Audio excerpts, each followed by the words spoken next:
políticos, simplemente porque Cataluña en los últimos tiempos lo que quiere, y una parte, no solo de los políticos, una parte importante de la ciudadanía, es eliminar cualquier rastro de lo que ellos llaman la cultura española, ¿no?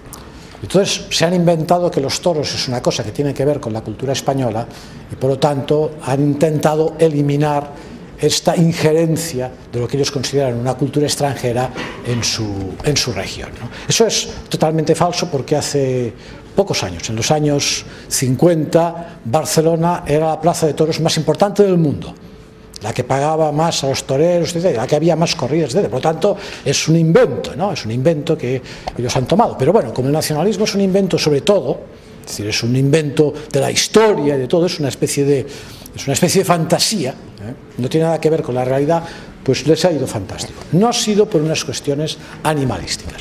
A mí me parece bien y encuentro legítimo que exista gente que diga: a mí no me parece correcto que se mate un animal en público, etcétera, etcétera, ¿no? Me parece correcto, ¿no? Sin duda alguna. Lo que sucede es que es muy difícil tomar estas posiciones radicales, ¿no? Porque uno le puede preguntar ¿qué zapatos llevas? ¿De qué piel llevas? ¿O de qué está hecho este cinturón? O tú no quieres saber la historia de una morcilla, ¿eh?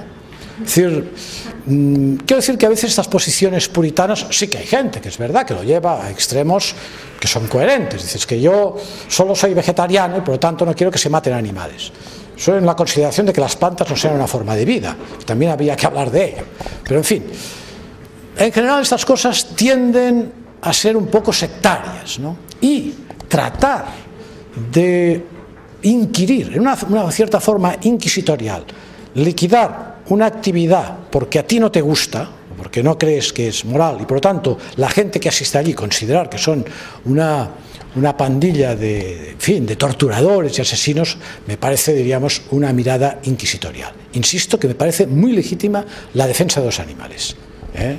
En esto no tengo ninguna duda y es bueno que así sea, porque el hombre tiene esta responsabilidad.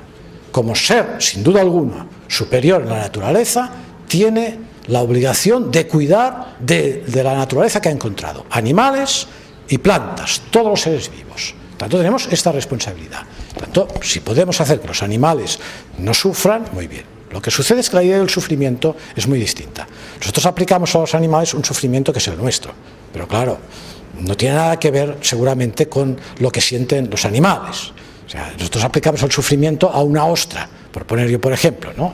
Eso nosotros lo hacíamos en una serie de televisión, hacíamos una cierta parodia de estas cosas, y cuando había unos tipos que abrían una ostra, se ponía un amplificador y se decía: joder, hostia, la ostra iba diciendo una serie de tacos porque abrían la ostra, y cuando le ponían el limón y la ostra hacía así, no te digo, ¿no?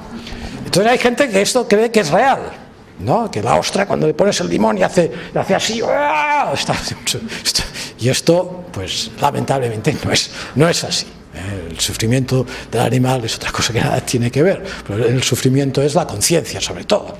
En la conciencia está el sufrimiento. Cuando uno no tiene, si nosotros no tuviéramos conciencia de la muerte, no tuviéramos conciencia de muchas cosas, nuestro sufrimiento sería mínimo.